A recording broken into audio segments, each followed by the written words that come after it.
The airplane sat on the runway like a giant silver bird waiting to fly. Inside, the first-class cabin was a world of comfort and luxury. The seats were wide and covered in soft leather. Small screens hung in front of each seat. The lights were warm and gentle. Everything looked expensive and perfect. Passengers walked down the narrow aisle one by one. They carried designer bags and wore expensive clothes. Some wore business suits. Others wore casual clothes that cost more than most people earned in a month. They smiled at the flight attendants who greeted them with bright, professional smiles. A man in his late 40s walked onto the plane. He was tall and walked with quiet confidence. His suit was dark gray and fit him perfectly. It was the kind of suit that didn't have big logos or flashy buttons, but anyone who knew about clothes could tell it was made just for him. His shoes were polished and clean. He carried a simple black leather briefcase in one hand. He moved down the aisle with calm, steady steps.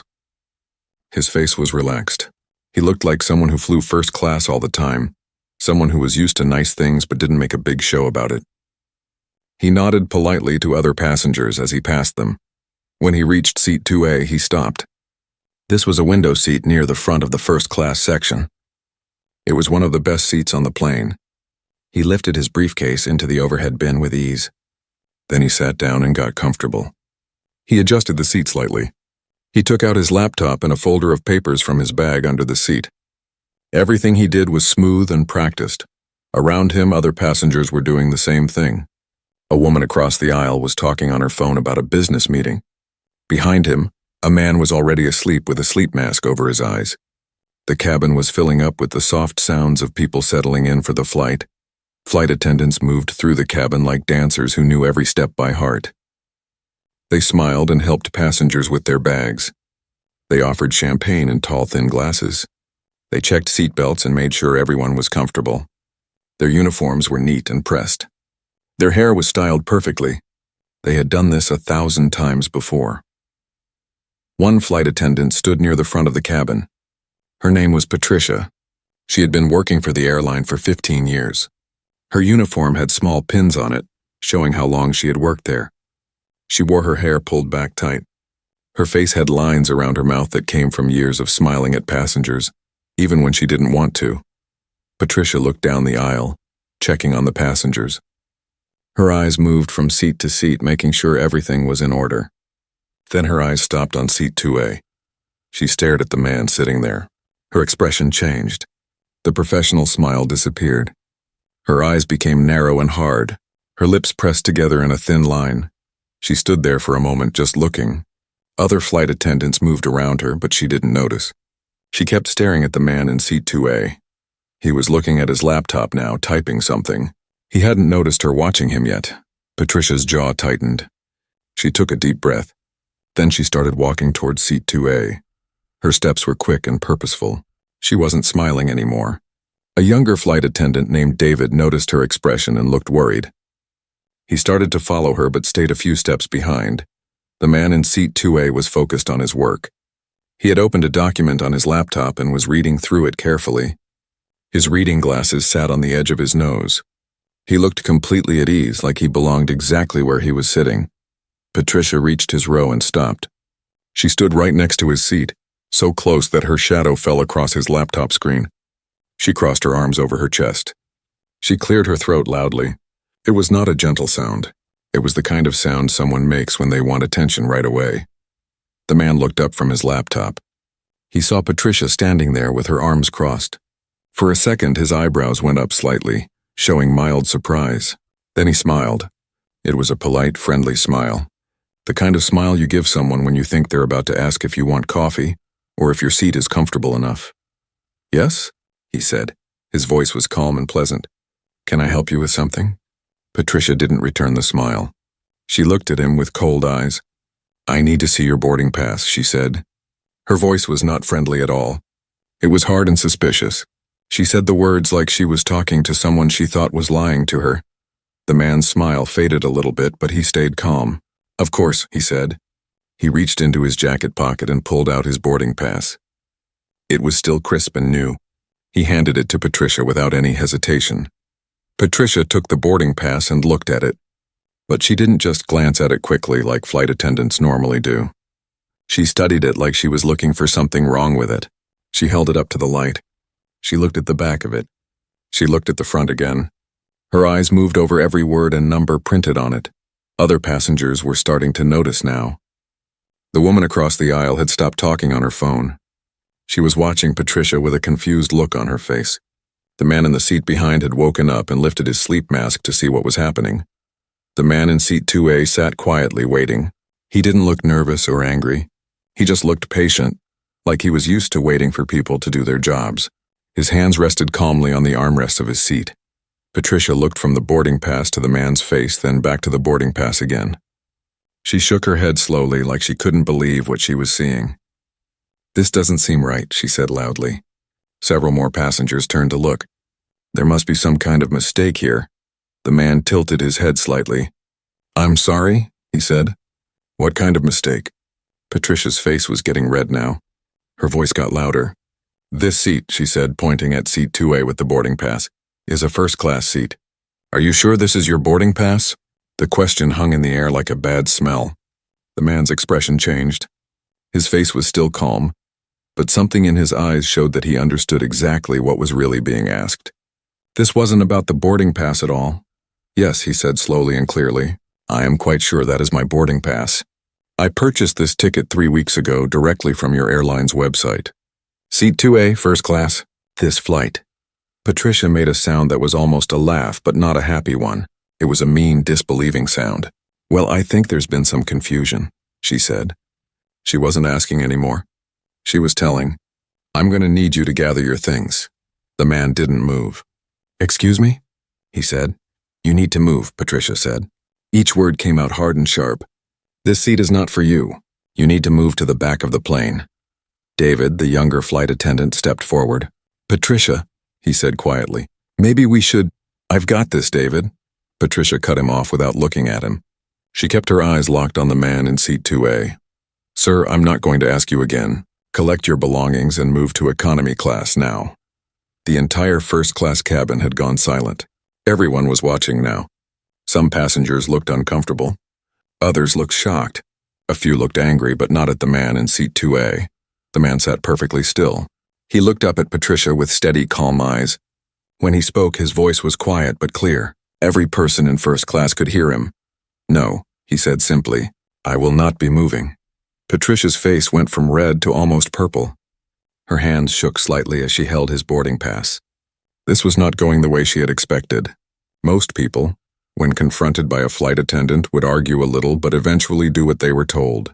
This man was different. He sat there like a king on a throne, completely unmoved by her authority. "Sir," Patricia said, her voice shaking with anger now, "if you do not move immediately, I will have no choice but to call security and have you removed from this aircraft." The man reached calmly for his laptop and closed it. He took off his reading glasses and folded them carefully. Then he looked back up at Patricia. A small, knowing smile played at the corners of his mouth. It was not a mean smile. It was the smile of someone who knew something important that others didn't know yet. "Before you make that call," he said quietly, "there's something you should probably know about me." Patricia stood frozen for a moment. The man's words hung in the air between them. Her face showed confusion mixed with her anger. She didn't know what he meant, but she also didn't care. In her mind, she had already decided who this man was and what he deserved. "I don't care who you think you are," Patricia said, her voice dripping with contempt. "The only thing I need to know is that you're sitting in a seat that doesn't belong to you. Now move, or I'm calling security right now." She pulled out a small radio from her belt. It was the kind flight attendants used to communicate with each other and with the cockpit. She held it up where the man could see it clearly. It was meant to be a threat, a show of power. She wanted him to see that she could make his life difficult with just one call. The man didn't look at the radio. He kept his eyes on Patricia's face. His expression remained calm, almost peaceful. It was the kind of calm that made Patricia even more angry. She was used to people getting nervous when she threatened them. She was used to people backing down. This man did neither. Around them, the other passengers were completely silent. No one was looking at their phones anymore. No one was reading magazines or working on laptops. Every eye in the first-class cabin was watching this confrontation. Some passengers looked deeply uncomfortable, like they wanted to say something but didn't know if they should. Others looked angry at what they were witnessing. A well-dressed woman in her 60s sitting across the aisle finally spoke up. "Excuse me," she said to Patricia in a sharp voice, "but I think you're making a terrible mistake. This gentleman clearly has a valid boarding pass. Why are you treating him this way?" Patricia's head snapped toward the woman. "Ma'am, this is airline business. I would appreciate it if you would stay out of it." Her tone was cold, but she tried to keep it professional with the older white woman in the expensive jewelry. "Airline business?" the woman said, her voice rising. "I've been flying first class for 30 years, and I've never seen a flight attendant treat anyone like this. It's absolutely disgraceful." Patricia's face flushed darker. She was not used to being challenged, especially not by passengers in first class. "Ma'am, I am doing my job. Now please let me handle this situation." "Your job is to treat passengers with respect," another passenger called out. This was a younger man in a business suit sitting 2 rows back. "And from what I can see, you're doing the exact opposite." Patricia's hand tightened on her radio. She could feel control of the situation slipping away from her. Other passengers were nodding in agreement with what had been said. A few were taking out their phones, probably to record what was happening. The thought of being filmed made Patricia even more agitated. She turned back to the man in seat 2A, focusing all her anger on him. In her mind, this was all his fault. If he had just moved when she first asked, none of this would be happening. She wouldn't be embarrassed in front of all these passengers. She wouldn't have other passengers questioning her authority. "This is your last chance," Patricia said to him, her voice low and threatening. "Move to economy right now or I'm having you thrown off this plane. And trust me, once security gets involved, you'll be lucky if you're not banned from flying with us ever again." The man folded his hands in his lap. He looked at Patricia with what seemed like sadness in his eyes, as if he felt sorry for her. "Do you know what the saddest part of this is?" he asked quietly. "I fly on this airline at least twice a week. I've flown first class hundreds of times. And in all those flights, do you want to know how many times I've been treated the way you're treating me right now?" Patricia didn't answer. She just stared at him with hard, angry eyes. "Too many times to count," the man continued. "Too many times I've been asked to show my boarding pass multiple times when other passengers aren't asked at all. Too many times I've been questioned about whether I really belong in first class. Too many times I've been made to feel like I have to prove I have a right to be in the seat I paid for." His voice was still calm, but there was an edge to it now. Not anger exactly, but something deeper. Something that came from years of experiencing the same treatment over and over again. "And do you know why that happens?" he asked. "It's not because of anything I've done. It's not because I look suspicious or because my boarding pass looks fake. It's because of the color of my skin. That's the only reason. And we both know it." Patricia's mouth opened, but no words came out. Her face showed a mix of emotions: anger, embarrassment, defensiveness. She wanted to deny what he was saying. She wanted to claim that race had nothing to do with her actions. But the words wouldn't come because deep down she knew he was right. David, the young flight attendant, stepped forward again. He looked nervous but determined. "Patricia," he said softly, "I really think we should call the gate agent and verify everything before we go any further with this.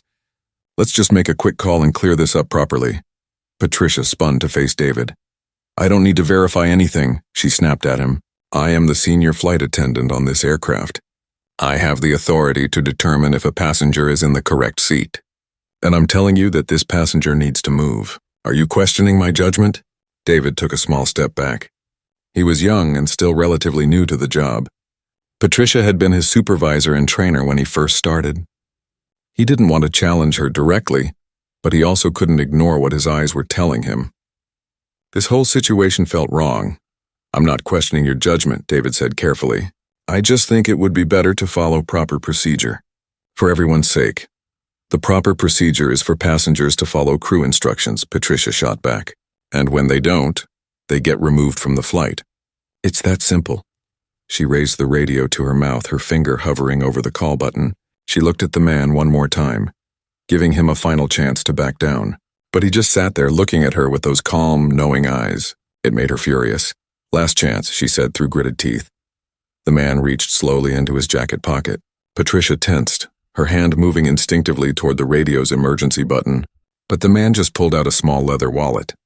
From it, he took out a business card. It was simple and elegant, made of thick white cardstock with black lettering.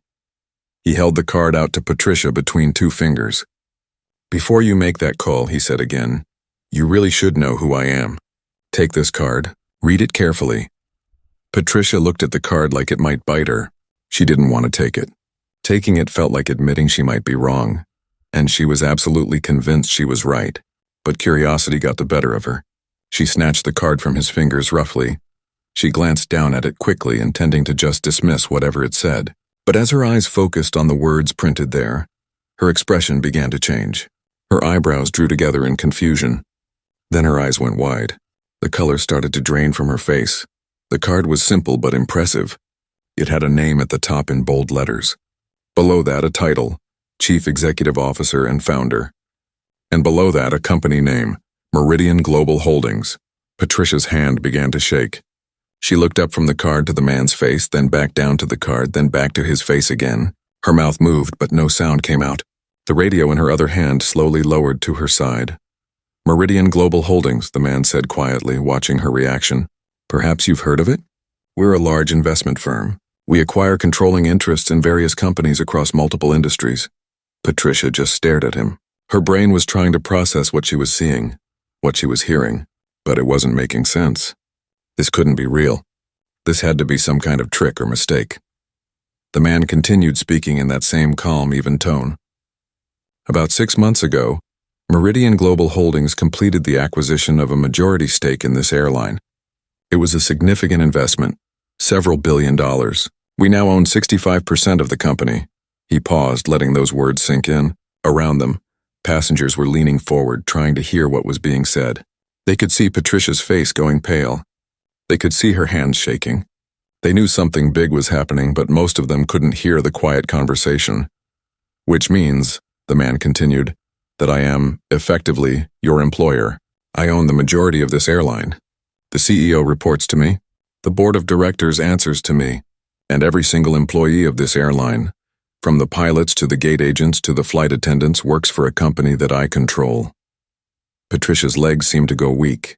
She reached out and grabbed the back of a nearby seat to steady herself. The business card fell from her fingers and fluttered to the floor. David quickly bent down and picked it up. When he read it, his face went as pale as Patricia's. "Oh no," David whispered. "Oh no, no, no." The man leaned back in his seat, his expression unreadable. "I make it a point to fly on our airlines regularly," he said, "usually without any announcement of who I am. I want to experience what our regular passengers experience. I want to see how our staff treats people when they don't think anyone important is watching." He looked around the cabin, at all the passengers who were watching, then back to Patricia. "And today I've learned something very important about how at least one member of our staff operates." The silence in the first-class cabin was heavy and thick. Everyone seemed to be holding their breath, waiting to see what would happen next. Patricia stood there with tears running down her face, her professional appearance completely destroyed. The makeup around her eyes was starting to smear. Her perfectly styled hair had come loose in places. Her hands continued to shake. David stood a few feet away, still holding the business card. He looked like he wanted to disappear into the floor. He had worked with Patricia for 2 years. She had trained him. She had shown him the ropes when he was new and scared. But now he was seeing a side of her that made him feel sick to his stomach. The man in seat 2A remained perfectly composed. He hadn't raised his voice once during this entire confrontation. He hadn't made threats or demands. He had simply stated facts and asked questions. But somehow that made everything even more powerful. His calm control stood in sharp contrast to Patricia's emotional breakdown. More passengers were pulling out their phones now. Some were texting. Others were recording video. One man was speaking quietly on his phone, probably telling someone about what was happening. The story of this confrontation would spread quickly, the man in seat 2A knew. In the age of social media, nothing stayed private for long. Patricia wiped her eyes with the back of her hand, smearing her mascara even more. She looked down at her hands, then at the floor, anywhere but at the man she had tried to remove from his seat. Her mind was racing, trying to find some way out of this situation, some way to fix what she had done. But deep down, she knew there was no fixing this. "Sir," she began, her voice cracking, "I apologize. I truly do. I wasn't thinking clearly. I've had a very stressful week and I let my judgment get clouded. It won't happen again. I promise you it won't happen again." The man tilted his head slightly. His eyes were not unkind, but they were firm. "You're right that it won't happen again," he said quietly. "But not because you've learned your lesson, or because you've suddenly had a change of heart about how to treat people. It won't happen again because you won't have the opportunity to do it again." Patricia's face crumpled. "Please," she whispered. "Please don't fire me. I need this job. I'm the only income in my household. My daughter is in college. My son starts university next year. I have a mortgage. Medical bills. I can't lose this job. I can't." Several passengers shifted uncomfortably in their seats. Despite what Patricia had done, despite the ugliness of her behavior, it was hard to watch another human being beg for their livelihood. The older woman who had spoken up earlier looked torn, her face showing conflict between anger at Patricia's actions and sympathy for her current state. But the man in seat 2A didn't soften. "You should have thought about all of those things before you decided to discriminate against a passenger," he said. "Actions have consequences, Patricia, and the consequence of treating people the way you've treated people, possibly for years, is that you lose the privilege of working in a service industry." "But I've never done anything like this before," Patricia said desperately. "This was a one-time thing. A mistake. Everyone makes mistakes." "That's not true, and we both know it," the man replied. He leaned forward slightly. "Discrimination isn't a one-time mistake. It's a pattern of behavior. It comes from deep beliefs that have been reinforced over time. You didn't just suddenly decide today that I didn't belong in first class. You've been making those kinds of judgments about passengers for a long time." Patricia opened her mouth to argue, but no words came out, because he was right. She had made similar judgments before. Maybe she hadn't always been so obvious about it. Maybe she hadn't always tried to physically remove passengers from their seats. But she had treated people differently based on how they looked. She had given better service to some passengers than others. She had made assumptions. David cleared his throat softly. He looked incredibly uncomfortable, but he seemed to feel like he needed to say something. "Sir," he said carefully, "I don't know if this matters, but I want you to know that not all of us, most of the flight attendants on this airline don't behave this way. We try to treat everyone with respect and dignity." The man looked at David with a slightly warmer expression. "I believe you, David, and I appreciate you saying that. I've flown with many wonderful crew members over the years, people who are professional and kind and who make flying a pleasure. But that doesn't excuse what happened here today." He stood up slowly. For the first time since this confrontation began, he got out of his seat. Patricia instinctively took a step back as if afraid of what he might do. But he just straightened his jacket and looked around the cabin at all the watching faces. "I want everyone here to understand something," he said, speaking not just to Patricia now, but to all the passengers and crew members who could hear him. "What happened here today was wrong. It was discriminatory, it was humiliating, and it was completely unacceptable. But it's also not unique. This kind of thing happens every single day on planes and in restaurants and in stores and in every corner of society." People nodded. Some of the passengers who were people of color nodded especially hard. They knew exactly what he was talking about. They had lived it. "The difference today," the man continued, "is that I happen to own this airline. I happen to be in a position where I can do something about it. But think about all the times this happens to people who don't have that power.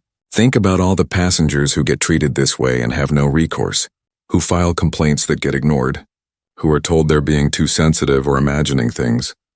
He turned back to Patricia. "That's why I can't just let this go with an apology. Because it's bigger than just you and me. It's about sending a message that this behavior is not acceptable, that there will be real consequences, that we have to do better as a society." A man in a business suit stood up from his seat several rows back. "I'm an attorney," he said, "and I want to say that I witnessed everything that happened here. If you need a statement from a passenger, I'm happy to provide one." "Me too," said the older woman across the aisle. "I saw and heard everything." "Same here," called out another passenger. Within moments, nearly a dozen passengers had volunteered to serve as witnesses to what had transpired. Some offered their business cards. Others wrote down their contact information on pieces of paper and handed them to David, who collected them with shaking hands. Patricia watched this happening with a look of complete devastation on her face. Each person who volunteered to testify against her felt like another nail in the coffin of her career. She had gone from a position of power, threatening to have a passenger removed to being the one facing removal, and worse, public condemnation. "This is going to be all over the news, isn't it?" she said quietly, more to herself than anyone else. "Everyone will know what I did. My name will be everywhere." The man considered this. "That depends," he said. "Our company policy is to handle personnel matters privately whenever possible. What you did was wrong and you will lose your job. But whether your name becomes public knowledge depends largely on whether you cooperate with our investigation and accept responsibility for your actions." A small spark of hope appeared in Patricia's eyes. "I'll do anything," she said quickly. "I'll cooperate completely. I'll accept full responsibility. I'll attend any training or counseling you require. Just please keep my name out of the press. My family shouldn't have to suffer public humiliation because of my mistakes." "Your family is already suffering the consequences of your actions," the man pointed out, "because those mistakes are going to cost you your job and your income. But I understand what you're asking, and I'll take it under consideration." He looked toward the front of the plane. "Where is the captain? Someone needs to inform him of what's happened here." As if on cue, the cockpit door opened.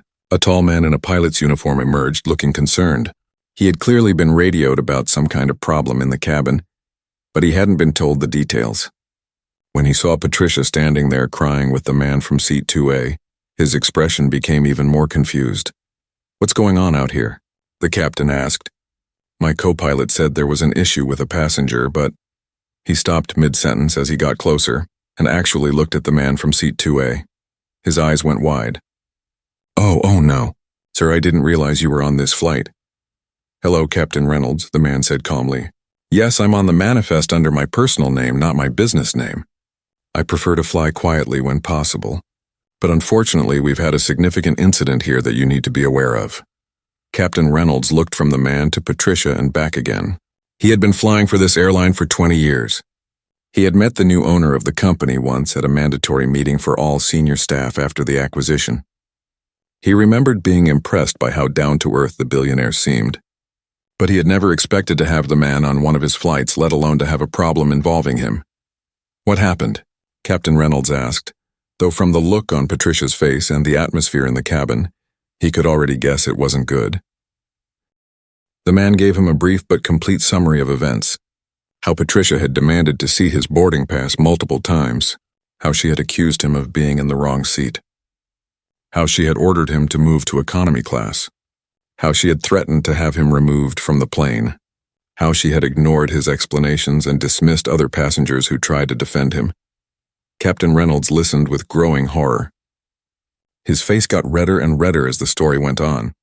When the man finished talking, the captain turned to Patricia. "Is this true?" he asked, though his tone suggested he already knew the answer. Patricia nodded miserably.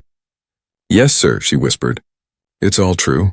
Captain Reynolds took a deep breath and let it out slowly. "Patricia, you're relieved of duty effective immediately.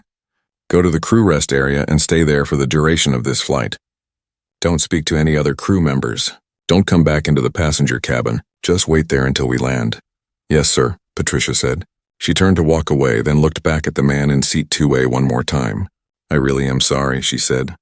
"For whatever it's worth, I truly am sorry." The man nodded slightly but didn't say anything. Patricia turned and walked toward the back of the plane, her head down, tears still streaming down her face. Every passenger watched her go. Some looked satisfied, others looked uncomfortable. A few looked sad, despite everything. When Patricia disappeared through the curtain separating first class from economy, Captain Reynolds turned to the man. "Sir, I cannot apologize enough for what you experienced today. This is absolutely not the standard of service we strive for. It's not the kind of airline we want to be." "I know it's not," the man said. "That's why I invested in this company. Because I believed it could be better.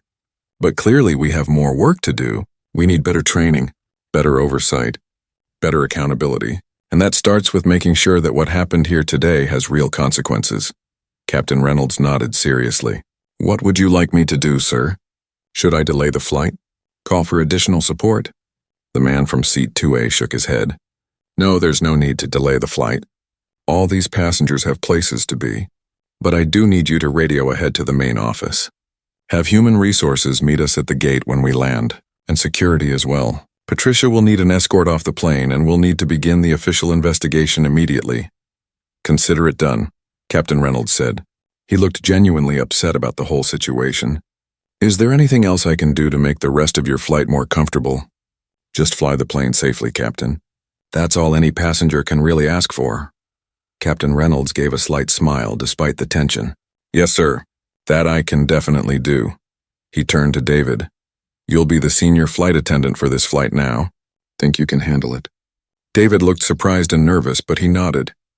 Yes, sir. I'll do my best. Good man, Captain Reynolds said. He patted David on the shoulder, then returned to the cockpit. As the captain disappeared behind the cockpit door, the cabin began to slowly return to normal. Passengers settled back into their seats. The tension that had filled the air started to ease, though everyone still seemed shaken by what they had witnessed. David approached the man in seat 2A cautiously. Sir, is there anything I can get for you? Water, coffee, anything at all? The man smiled at him kindly. Actually, David, yes. I'd love some coffee. Black, no sugar. Thank you. Right away, sir, David said, looking relieved to have something normal to do. As David hurried off to get the coffee, other passengers began approaching the man. The older woman from across the aisle leaned over. That was incredibly brave, she said. I'm sorry you had to go through that, but I'm glad you stood your ground. Too many people would have just moved seats to avoid the confrontation. Thank you, the man said. But honestly, I've reached a point in my life where I'm tired of avoiding confrontations.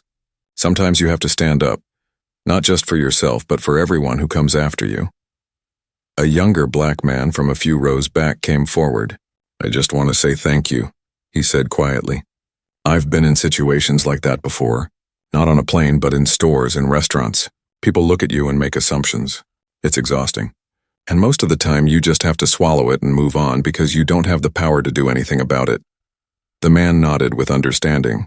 I know exactly what you mean. I've been there too, many times. The only difference now is that I happen to be in a position where I can actually do something about it. But that doesn't make me special or more deserving of respect than anyone else.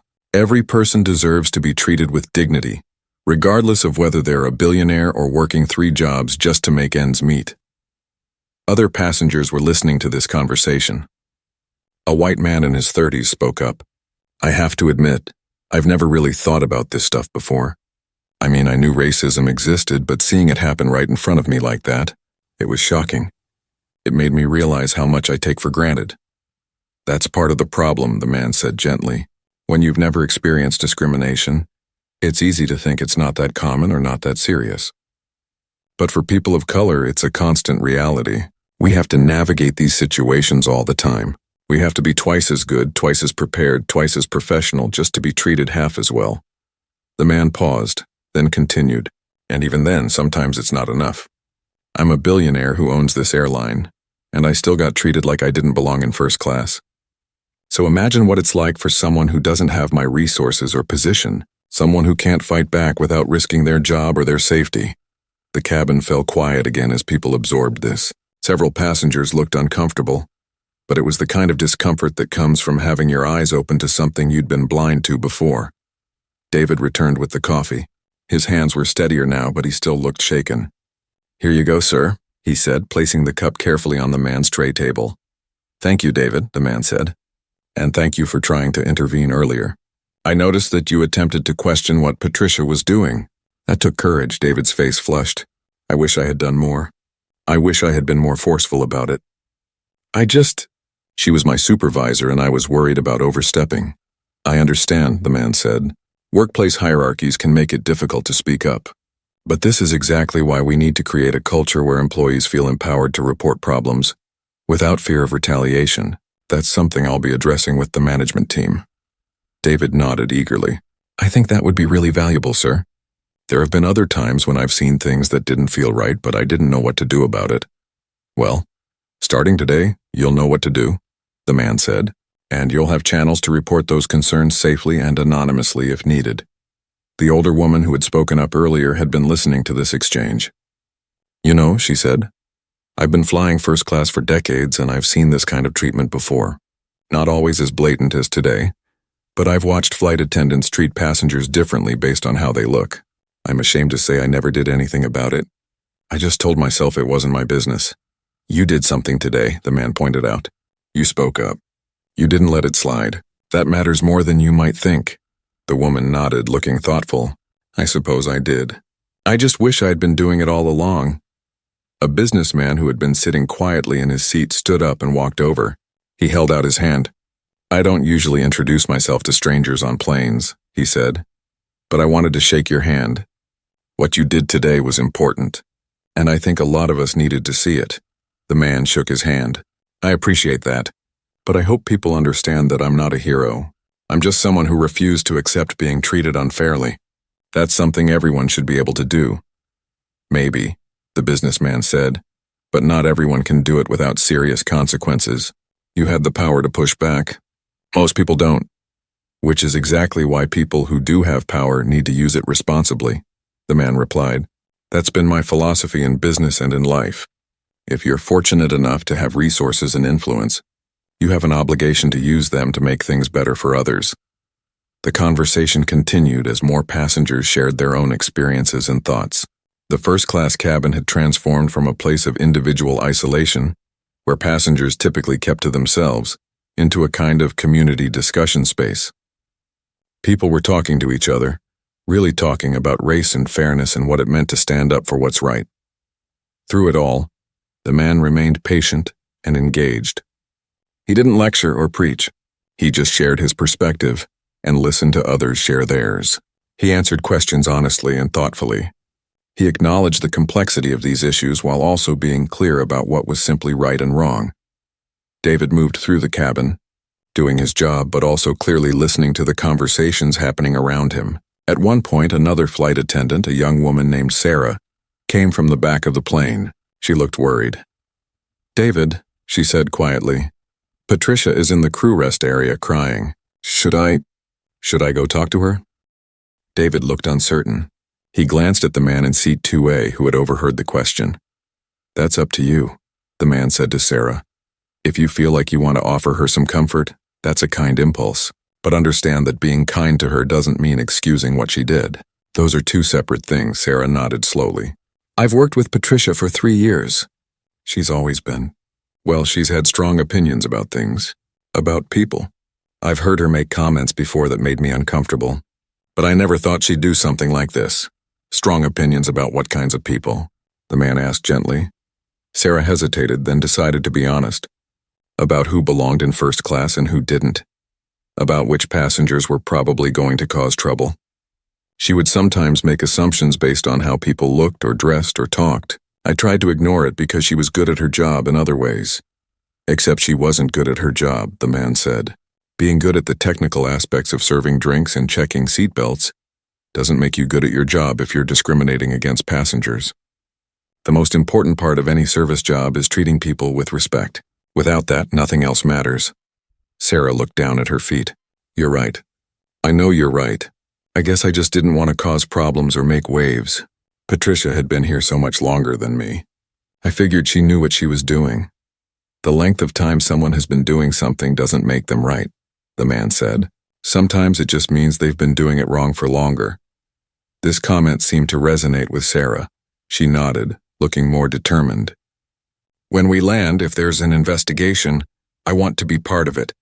I want to tell them about the other times I heard Patricia say things that were inappropriate. It's not right, and I should have reported it before. That's very brave of you, the man said, and I promise you won't face any retaliation for telling the truth. In fact, we need more employees like you who are willing to speak up. Sarah managed a small smile. Thank you, sir. She went back to her duties, leaving David and the man alone again. David leaned in slightly and spoke in a low voice. Sir, can I ask you something? What made you decide to buy this airline in the first place? The man took a sip of his coffee before answering. I fly constantly for business. Probably 3 or 4 times a week, sometimes more. And I got tired of the inconsistency in service. Some flights were wonderful.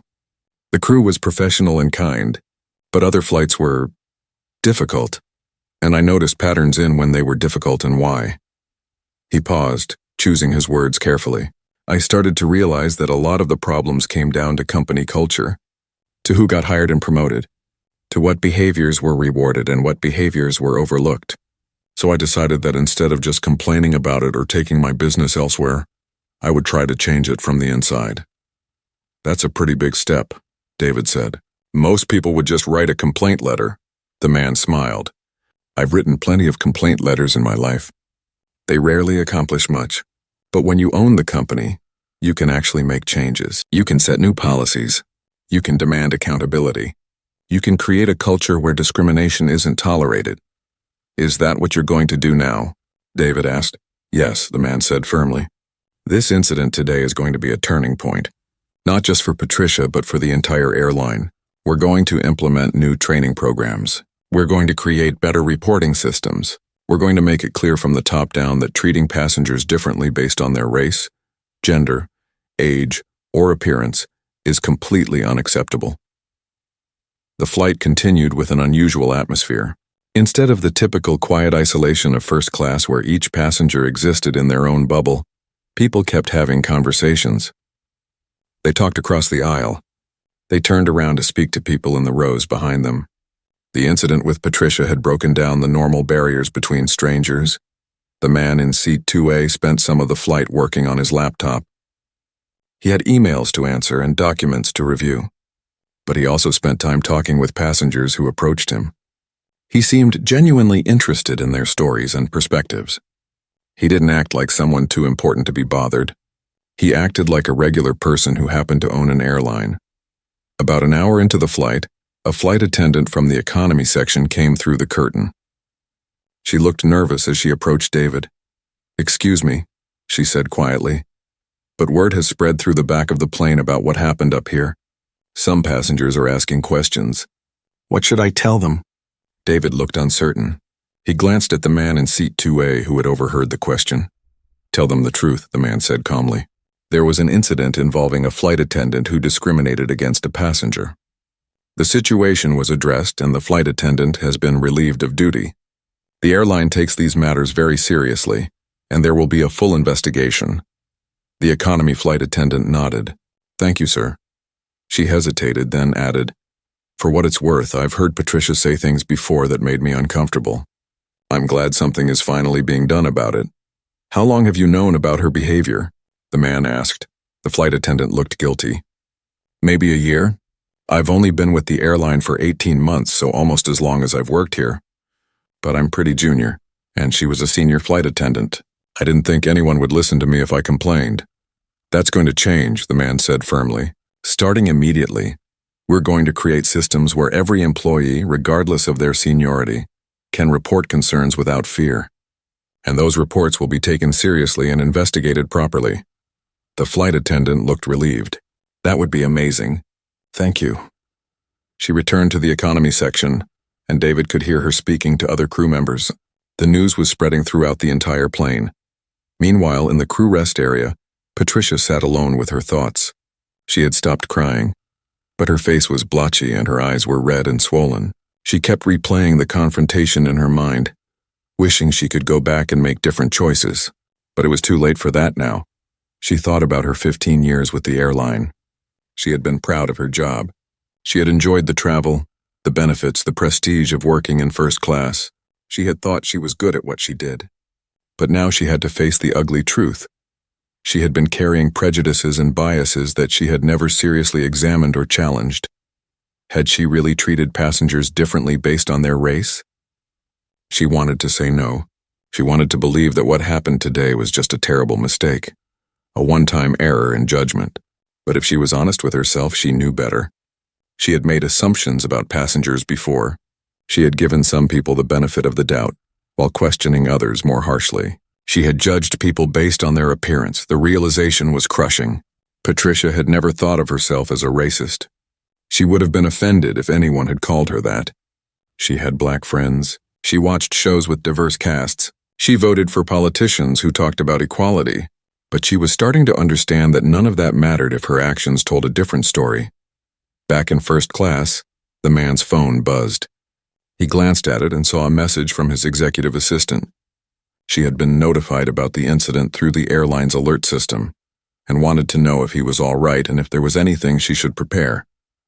He typed a quick response, letting her know he was fine and asking her to set up a meeting with the airline's entire senior leadership team for the next morning. This incident was going to trigger major changes and he wanted to move quickly. A few seats away, the older woman who had spoken up was on her phone as well. She was texting her daughter, telling her about what she had witnessed. "I'm proud of you for saying something, Mom," her daughter wrote back. That took guts. The woman smiled at her phone. Maybe she couldn't change the past, but she could do better going forward. She could speak up when she saw injustice. She could use her privilege to support people who didn't have the same advantages she had. It was a small thing, but small things added up. The businessman who had shaken the man's hand was also reflecting on the experience. He ran a medium-sized company with about 200 employees. He found himself wondering if there were Patricias in his own organization, people who discriminated against customers or co-workers in ways he hadn't noticed or addressed. He made a mental note to review his company's policies and training programs when he got back to the office. As the flight progressed, David proved himself to be a capable leader. He managed the cabin smoothly, making sure all passengers were comfortable and attended to. He checked on the man in seat 2A several times, always professional but also warm and genuine. It was clear he took his job seriously and cared about doing it well. At one point, a passenger called David over with a question about connecting flights. As David helped her, the man noticed how patient and kind he was. He made a mental note that David should be considered for a promotion or leadership training program. The airline needed more people like him. Eventually, the captain's voice came over the intercom. "Ladies and gentlemen, we've begun our initial descent. We should be on the ground in about 20 minutes. Flight attendants, please prepare the cabin for landing." David and the other crew members moved through the plane, collecting cups and trash, making sure seats and tray tables were in their upright positions, checking that seat belts were fastened. Everything proceeded normally, but there was an underlying tension. Everyone knew that when the plane landed, the real consequences of what had happened would begin. The man in seat 2A put away his laptop and closed his eyes for a moment. He wasn't dreading what was coming next. He had dealt with difficult personnel issues before, but he also knew that this was going to be unpleasant. Patricia would lose her job and her income. Her family would suffer. It wasn't something he took pleasure in, even though he knew it was necessary. He thought about all the other times he had experienced discrimination. The times when he hadn't been in a position to do anything about it. The times when he had just swallowed his anger and moved on because fighting back seemed too costly or too exhausting. Those experiences had shaped him, had driven him to succeed, had made him determined to create change where he could. The plane touched down smoothly. Captain Reynolds made a brief announcement thanking passengers for flying with them and welcoming them to their destination. As the plane taxied to the gate, the man could see through his window that there were several people waiting on the jetway. Security personnel in uniform, people in business suits who were probably from HR and the legal department. They were ready. When the plane came to a complete stop and the seatbelt sign dinged off, David made an announcement. "Ladies and gentlemen, we ask that you please remain seated for a few moments while we handle some airline business. Thank you for your patience." Passengers looked at each other. They knew what was coming. Some pulled out their phones again, ready to witness or record whatever happened next. The cockpit door opened and Captain Reynolds emerged. Right behind him came two security officers. They walked past the first-class passengers and went straight to the curtain, leading to the crew rest area. A minute later, they emerged with Patricia between them. She looked small and defeated, walking with her head down. Her hands were clasped in front of her. She wasn't in handcuffs or anything like that. The security officers weren't rough with her, but it was clear she was being escorted off the plane under supervision. As they walked through first class, Patricia kept her eyes on the floor. She didn't look at any of the passengers. She especially didn't look at the man in seat 2A. She just wanted to get off the plane and away from all these watching eyes as quickly as possible. But just as she passed his row, she paused. The security officer stopped, sensing she wanted to say something. Patricia finally lifted her head and looked directly at the man. "I am sorry," she said, her voice barely above a whisper. "I know that doesn't change anything. I know I still deserve what's happening to me. But I need you to know that I truly am sorry. Not just sorry that I got caught. Sorry for what I did. Sorry for how I made you feel. Sorry for every other person I've hurt with my assumptions and prejudices. The man looked at her for a long moment. His expression was unreadable. Then he nodded slightly. I believe you are sorry, he said. I hope you take this experience and learn from it. I hope you examine your beliefs and do the hard work of changing them, not because you lost your job, but because it's the right thing to do. Patricia's eyes filled with tears again, but she blinked them back. I will, she said. I promise I will. She didn't say anything else. She turned and continued walking, the security officers flanking her on either side. They disappeared through the door and into the jetway. The first-class passengers watched them go in silence. After a moment, the man stood up. He retrieved his briefcase from the overhead bin and straightened his suit jacket. Other passengers began to stand as well, gathering their belongings. But several people approached him before leaving. Thank you, the young black man said again. What you did today mattered. Take care of yourself, the older woman said, patting his arm gently. I'm going to make changes in my own company, the businessman said. You've inspired me to do better. One by one, passengers expressed their support and gratitude. The man accepted their words graciously, but without excessive pride. He knew that what he had done was simply stand up for himself, something everyone should be able to do without it being considered brave or remarkable. David approached as the crowd thinned. Sir, the HR team is waiting for you in the jetway. They'd like to speak with you before you leave the airport. Of course, the man said. Lead the way. As they walked off the plane, the man noticed that several of the first-class passengers were staying behind. They were giving their contact information to other crew members, following through on their offers to serve as witnesses if needed. He was grateful for their support. In the jetway, 3 people in business attire waited for him. A woman in her 50s stepped forward and extended her hand. Sir, I'm Janet Morrison, Vice President of Human Resources. I want to apologize on behalf of the entire airline for what you experienced today. I appreciate that, Janet, the man said, shaking her hand. But I'm less interested in apologies and more interested in action. We need to make sure this never happens again. Absolutely, Janet said. I've already begun drafting a comprehensive response plan. We'll be conducting a full investigation, not just into this specific incident, but into our broader hiring, training, and accountability practices. Good, the man said. I want a preliminary report on my desk within 48 hours. And I want recommendations for immediate policy changes within a week. Janet nodded, making notes on her tablet. Consider it done. Also, the man continued, I want to implement an anonymous reporting system for employees and passengers to report discrimination or other concerns. And I want regular audits to ensure our staff is treating all passengers equitably. Yes, sir. They talked for several more minutes, discussing details and next steps. The man was thorough and demanding, but also fair. He wasn't interested in a witch hunt or in punishing people unnecessarily. He just wanted to create real, lasting change. 3 months had passed since the incident on Flight 447. The story had remained mostly internal to the airline, just as the man had hoped. Patricia's name never appeared in the news. There were no viral videos or social media campaigns. The airline handled it all quietly but thoroughly. Patricia herself had indeed been terminated. The investigation had uncovered several other instances where passengers had complained about her behavior, complaints that had been filed away and never properly addressed. The pattern was clear and undeniable. She had cleaned out her locker, turned in her uniform, and left the airline for the last time 2 days after the incident.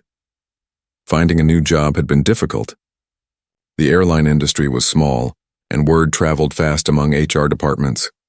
Other airlines were hesitant to hire someone who had been fired for discrimination. Patricia eventually found work in retail, making considerably less money than she had as a senior flight attendant. It was a humbling experience, one that forced her to confront the real consequences of her choices. But something unexpected had happened during those difficult months. Patricia had started attending workshops on unconscious bias and racism.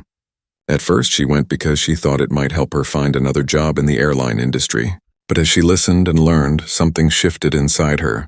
She began to truly understand the harm she had caused, not just to the man on the plane, but to countless others over the years.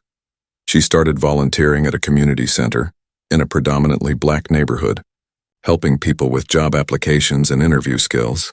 It wasn't glamorous work, and it didn't pay anything, but it felt important. It felt like a small way to make amends for the pain she had caused. Patricia still struggled financially. Her daughter had to take out additional student loans. Her son delayed starting college for a year to work and save money. It was hard, and there were days when Patricia felt overwhelmed by regret and shame. But she was learning. Slowly, painfully, she was becoming a different person. Meanwhile, the airline had undergone a transformation. The man had kept his word about implementing sweeping changes. Every employee, from gate agents to pilots to executives, had to complete intensive training on bias, discrimination, and cultural sensitivity. The training wasn't just a few hours of watching videos. It was serious, in-depth work that challenged people to examine their own assumptions and behaviors. A new anonymous reporting system had been created, accessible through a secure app and website. Employees and passengers could report concerns about discrimination, harassment, or other issues without fear of retaliation. Every report was reviewed by an independent team, and serious complaints triggered immediate investigations. The airline also revised its hiring and promotion practices. They implemented blind resume reviews where possible, removing names and other identifying information that might trigger bias. They created diverse hiring panels for all positions. They set goals for increasing diversity at every level of the company, especially in leadership positions.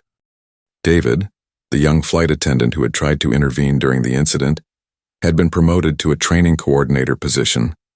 He now helped develop and deliver the new sensitivity training programs. He took his role seriously, often sharing his own experience. From that day on, Flight 447 as an example of how important it was to speak up when something wasn't right. I learned that day that silence is complicity, he told new hires during their orientation. When you see discrimination happening and you don't speak up, you become part of the problem. It doesn't matter if the person being discriminatory is your supervisor or your friend, or someone who's been here longer than you. Wrong is wrong, and we all have a responsibility to call it out. The airline had also created a passenger advisory council, a diverse group of frequent flyers who provided feedback on policies and practices. The man attended every meeting, listening carefully to people's experiences and suggestions. He wanted to make sure that decisions weren't just being made by executives in a boardroom, but were informed by the real experiences of the people who use the airline services. Not everyone was happy with the changes. Some employees complained that the new training was too intense or too political. Some thought the focus on diversity and inclusion was unnecessary or even reversed discrimination. A few people quit rather than adapt to the new culture. But the man was firm. If treating all people with equal respect feels political to you, he said at one contentious all-hands meeting, then you're telling me that you've been treating some people with disrespect. And that's exactly the problem we're trying to fix. So yes, these changes are non-negotiable. You can adapt or you can find employment elsewhere. Those are your options. The airline's customer satisfaction scores had actually improved significantly since the changes were implemented. Passengers noticed the difference. They commented on how friendly and professional the staff was. They appreciated feeling welcomed and valued regardless of their race, age, or appearance. Word spread, and the airline started attracting more diverse customers. 6 months after the incident, the man was invited to speak at a conference on diversity in business. He almost declined. He didn't think of himself as an expert on these issues. He was just someone who had experienced discrimination and decided to do something about it when he had the power to do so. But his executive assistant convinced him that his perspective was valuable. People need to hear from business leaders who are actually making real changes, she said. Not just talking about diversity, but actually implementing it in meaningful ways. So he agreed. He stood on a stage in front of hundreds of business leaders and told his story. He described the incident on the plane, though he never mentioned Patricia by name. He talked about the changes his airline had implemented and the results they had seen. He was honest about the challenges and the resistance they had faced. I want to be clear about something, he said during his speech. What happened to me on that plane wasn't unique or special. It was just one example of something that happens all the time.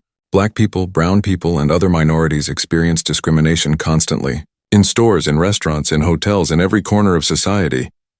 He paused, looking out at the audience. The difference in my case was that I had the power to do something about it. I owned the company, so I could implement real consequences and real change. But most people don't have that power. They experience discrimination and have to just accept it because they don't want to lose their job, or cause a scene or be seen as difficult. So my message to all of you, he continued, is that if you are in a position of power, if you run a company or manage a team or have any kind of authority, you have a responsibility to create environments where discrimination is not tolerated. You can't just have a policy against it. You have to actively work to identify it, address it, and prevent it. The audience listened in rapt attention. Several people were taking notes. Others were nodding in agreement. It's not enough to say you're not racist, the man said. You have to be actively anti-racist. You have to be willing to have uncomfortable conversations. You have to be willing to examine your own biases and the biases in your organization. You have to be willing to make changes even when people complain that those changes are unnecessary or too disruptive. After his speech, people lined up to talk to him. Business leaders asked for advice on how to implement similar programs in their own companies. Some shared their own experiences with discrimination, either as victims or as witnesses. Several admitted that the speech had opened their eyes to problems they hadn't seen before in their own organizations. Young black woman who worked in tech waited until the line had mostly cleared before approaching him. "Thank you," she said simply. "I've experienced what you described more times than I can count. Being questioned about whether I really belong in spaces I've earned the right to be in. It's exhausting. And most of the time, nobody does anything about it. So thank you for doing something." The man felt a lump in his throat. "I'm sorry you've had to experience that," he said. "You shouldn't have to prove you belong anywhere." "Nobody should." "No, we shouldn't," the woman agreed. "But until more people in power start taking this seriously, we will. That's why what you're doing matters so much. You're showing other leaders that they can make a difference if they choose to." That conversation stayed with the man long after the conference ended. It reminded him why the work he was doing was important, even when it was difficult or unpopular. Every policy change, every training session, every investigation into discrimination was another small step toward creating a more just and equitable society. Back at the airline, the changes continued. They launched a scholarship program for employees from underrepresented backgrounds who wanted to advance their careers. They partnered with organizations that helped formerly incarcerated people find employment, giving people second chances who might not get them elsewhere. They created mentorship programs pairing senior employees with junior staff to help more diverse talent move into leadership positions.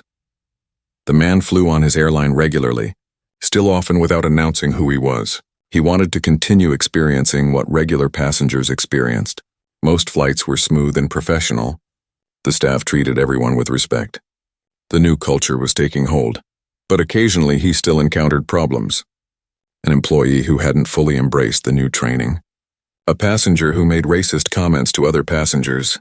These incidents were handled swiftly and seriously, reinforcing that the airline's commitment to equality wasn't just words on paper. 1 year after the incident on Flight 447, the man was flying first class again. Different flight, different route, different crew. He was working on his laptop when a flight attendant approached. "Excuse me, sir," she said with a warm smile. "Can I get you anything? Water? Coffee? A snack?" "Coffee would be great, thank you," he said, returning her smile. "Coming right up," she said. Then she paused and added, "And sir, I just want to say that I've been with this airline for 8 years, and the changes you've implemented have made such a difference. I'm proud to work here now in a way I wasn't before. So thank you." The man felt a wave of emotion. "Thank you for sharing that," he said. "And thank you for being part of making this airline what it should be." As the flight attendant walked away to get his coffee, the man looked out the window at the clouds below. He thought about Patricia and hoped she was okay, that she was truly learning and growing from what had happened. He thought about all the passengers who would fly on this airline and be treated with dignity and respect because of the changes that had been made. He thought about the young black woman at the conference, who thanked him for doing something. He thought about David and the other employees who were working hard to create a better culture. He thought about all the people who had experienced discrimination and never had the power to fight back. The work wasn't finished. It would never be completely finished. There would always be more to do, more progress to make, more hearts and minds to change. But it was better than it had been, and that was something. The flight attendant returned with his coffee. "Here you go, sir," she said, placing it carefully on his tray table. "Thank you," he said. "My pleasure," she replied. "That's what I'm here for, to make sure everyone has a comfortable flight. Everyone." She emphasized the last word slightly, and the man knew she understood. She got it. She was part of the solution.